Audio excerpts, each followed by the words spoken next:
All right, let's watch Understanding Marxism by PragerU. Why does anyone still care about Marxism?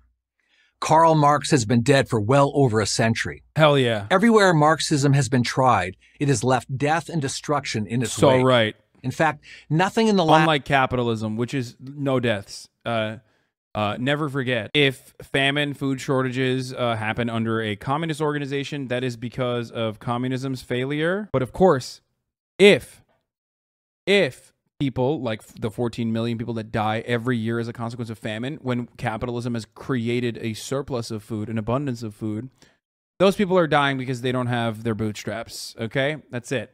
Remember, communism, responsible for any death and all deaths. Capitalism, responsible for no deaths. There you go. You can't deny it. That's the best argument, dude. Guy has the X-Pants hair. Yeah, this is the least reliable narrator, okay?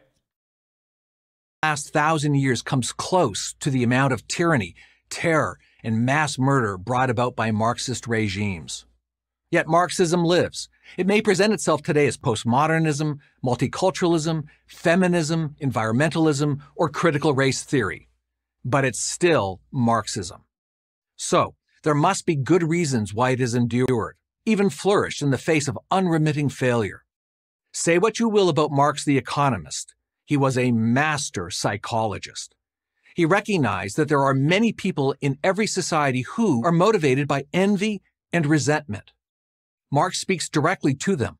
He tells them that their responsibility for the misery in their lives belongs to the capitalist system. Dude, this stuff is awesome because, like, no one has read any of Marx's work. So you could just, like, say whatever you want about Karl Marx, and people would just be like, yeah, that's probably true. Yeah, no. This guy just fucking owned, okay? Owned the entire school of thought. He owned all the work that came before by saying Marxism is about jealousy. And the more jealous you are, the more Marxist you are. That's great, dude. That's fucking awesome. No relations to the means of production and how societies are designed around commodity production.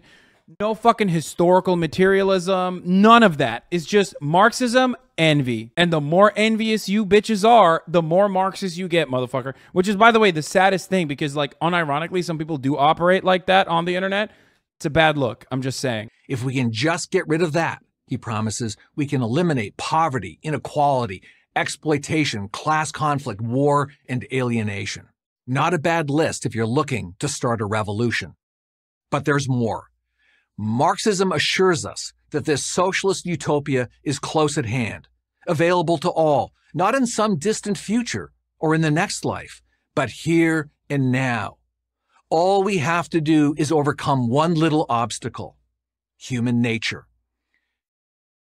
Quite literally, it is the exact opposite. The understanding is that the contradictions inherent to capitalist society, which Marx was very much a fan of. He was a capitalism stan, I guess. I mean, he wrote a fucking whole book about it, okay?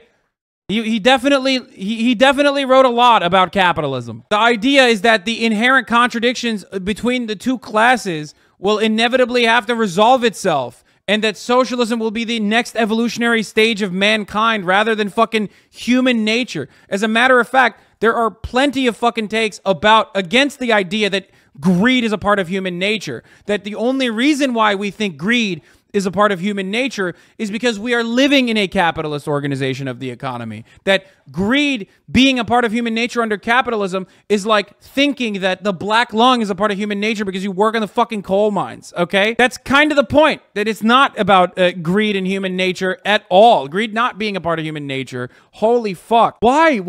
How do they do this? Like, it's just, I mean, I guess this guy's a college professor, chat. He's a college professor. Marx expressed his deepest views on this subject in his economic and philosophical manuscripts of 1844. They can be summed up in one phrase. Oh, dude, let's go. The enemy of being is having. In other words, the desire to own things makes you a bad person. That's what?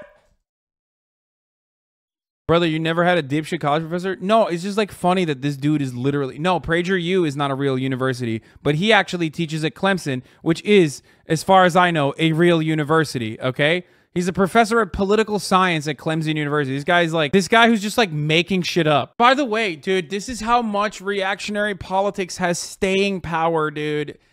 This is literally no different than like people on Twitter, dude. Leftists on Twitter believe this. That's the worst part. That's what fucking kills me. Like, leftists on Twitter unironically are just like, yeah, dude, that's true. You are a bad person for owning things, and fuck you, actually. Not to blame. The blame belongs to capitalism.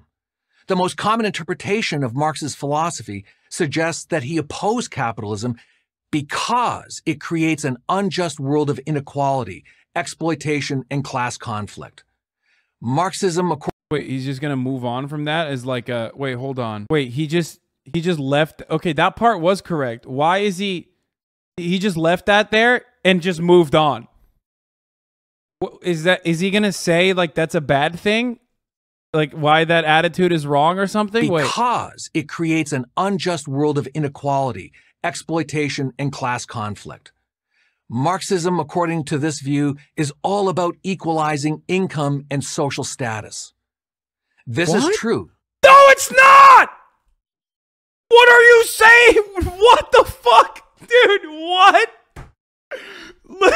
Dude, what the fuck, dude? Oh my God. Yeah, Marxism is about having a flat fee. Everyone needs to have equal fucking... Everyone needs to get paid equally. Did I misunderstand what he's saying? Conflict.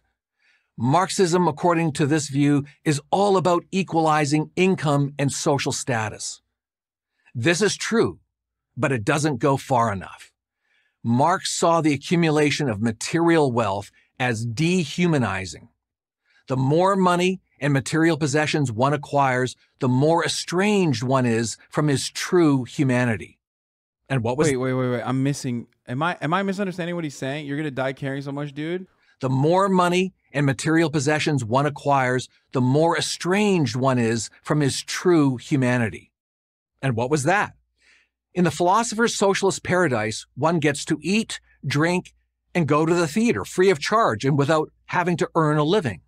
Best of all, you get to do it without the guilt of being a moocher. All you have to do is enjoy yourself. Or, as Marx put it, you can do one thing today and another tomorrow.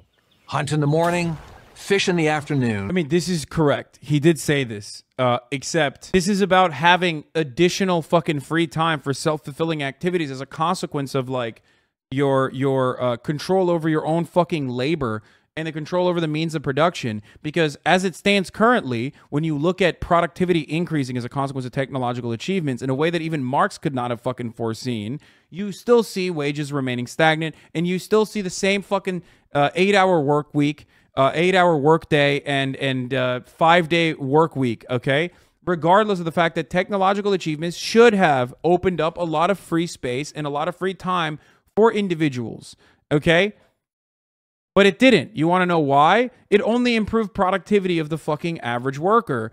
And that made it so that you could fit more work actually into the fucking 8 hours a day that you're working and the 5 days a week that you're working. Because we have no control over our own destiny. We have no control over our own societal organization. We have no control over any of that when we have no fucking power as workers, okay? So, because of that, you just, every time there's technological achievements that occur, it's used basically against you. That's how in touch Marx was with reality. But who cleans out the sewers, does the dirty jobs that keep a society functioning?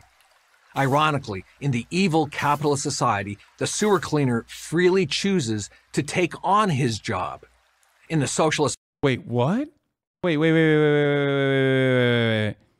Wait, who takes on the fucking sewer cleaning job in a capitalist society? They freely choose it? No, they don't. They fucking don't. That is such a lie, dude. I like that when he's talking about like capitalism, it's like, oh yeah, he freely chose to do this, right? He freely chose to do this. Like this was his own desire. This is not his own fucking desire. He is brought into the system where subjugation is a necessity, and basically he has to work for subsistence for the rest of his fucking life, and that every other facet of his existence is expensive as fuck. So he has to take on whatever job he can, because the only incentivization structure revolves around not starving and dying. Functioning. Ironically, in the evil capitalist society, the sewer cleaner freely chooses to take on his job. In the socialist paradise, coercion is almost always required. Marx never... No, dog. The coercion in that circumstance would be like any single person in any single job that they have more of an ownership over what they're doing. More of an ownership over what they're doing. They choose their hours better. They have the capacity to democratically assign however many hours they're going to be fucking working in these jobs. They get better pay as a consequence of that, because these are jobs that normally would be way more expensive to fucking complete in a situation where no one would choose to do it. It's exactly the opposite. It's coercion. Obviously, someone has to clean the toilets is like one of the main fucking problems, right? And numerous people have come up with different solutions for it. But ultimately, what I always say is that no matter which way you do it, having more ownership over your own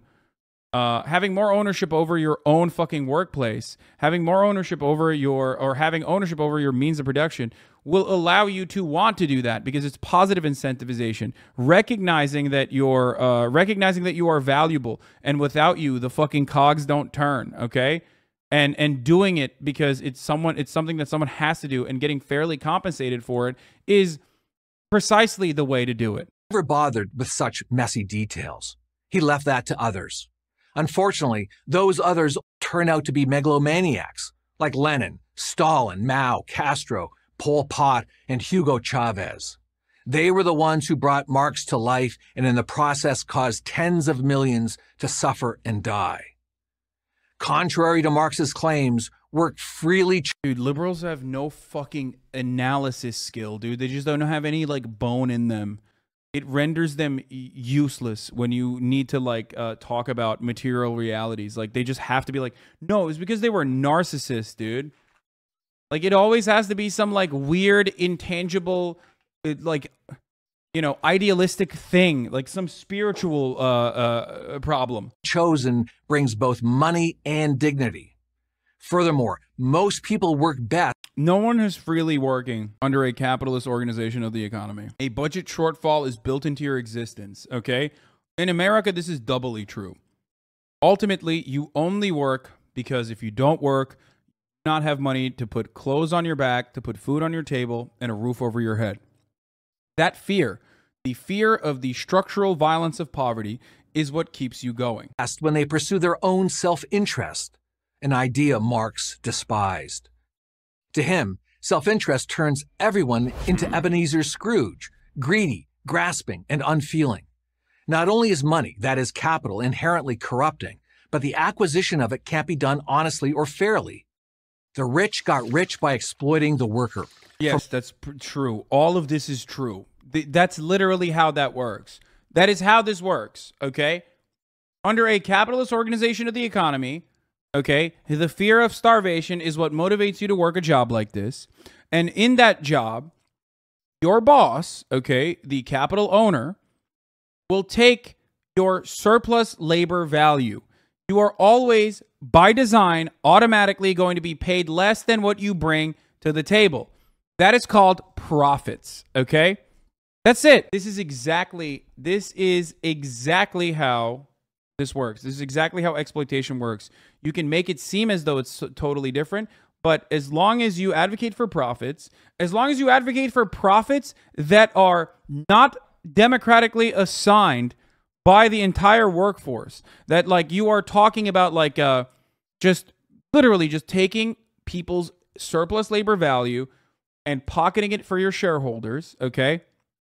That in and of itself is theft in a Marxian sense. That in and of itself is exploitation in the Marxian sense, which is theft. The rich got rich by exploiting the worker. For Marx, there's no other possible explanation. For many today, there is no other possible explanation. For these people, Marx offers... That is quite literally how that works, okay? That is quite literally how that works. I don't know why you can say that that's not how that works. You just own it. The thing about capitalists is that they want to have their cake and eat it too. They want to both simultaneously uphold a system that is quite literally built around commodity production and the extraction of surplus labor value in the form of profits, and then and continuing to accumulate more and more wealth by doing so, and creating a system, designing a system that basically normalizes this, okay, and it has done it very successfully, and also forcing people into this kind of service, specifically with the threat of poverty at the other side if they do not become servile little, little workers. If you actually were to put a fucking name and association to like the human beings at the factory, at the widget factory in your econ textbooks, your entire perspective would be a lot different about micro and macroeconomic principles. Okay, like. That's it. The only difference, there's a very specific reason why they don't do that, because then you'd be like, well, what the fuck? That's actually pretty fucked up. Like, I don't understand. That doesn't seem great, actually.